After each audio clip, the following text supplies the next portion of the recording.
minus 10, 9, 8, 7, 6, 5, 4, 3, 2.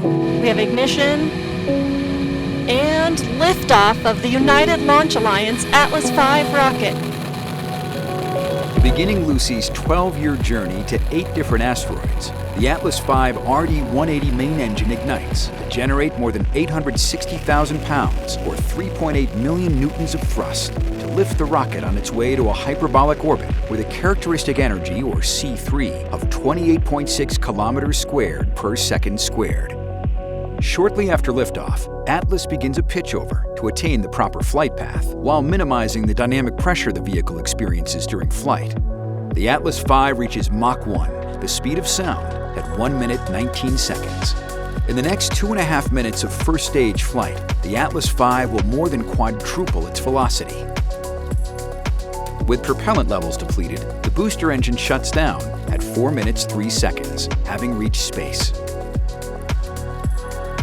Approaching separation of the booster stage, Atlas is burning propellant at a rate of 2,623 pounds, or 1,189 kilograms per second, traveling at more than 11,400 miles, or 18,400 kilometers per hour, and located 67 miles, or 108 kilometers in altitude, and 179 miles, or 288 kilometers downrange.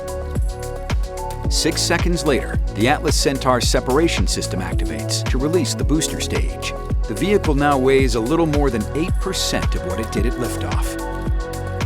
10 seconds later, the first burn of the Centaur main engine begins. This burn will last nearly 9 minutes. Burning liquid hydrogen and liquid oxygen, the Centaur is attaining orbital velocity. During ascent, Lucy is protected inside a 4-meter diameter payload fairing. 4 minutes 27 seconds, the payload fairing is jettisoned. Just over 13 minutes into flight, cutoff of the Centaur main engine, or MECO-1, occurs. The mission now enters a variable coast phase. Providing the required thrust for Centaur and Lucy to escape Earth orbit, the Centaur main engine is restarted at 40 minutes 39 seconds. During this burn, Atlas begins varying its trajectory through a steering maneuver known as RAN steering.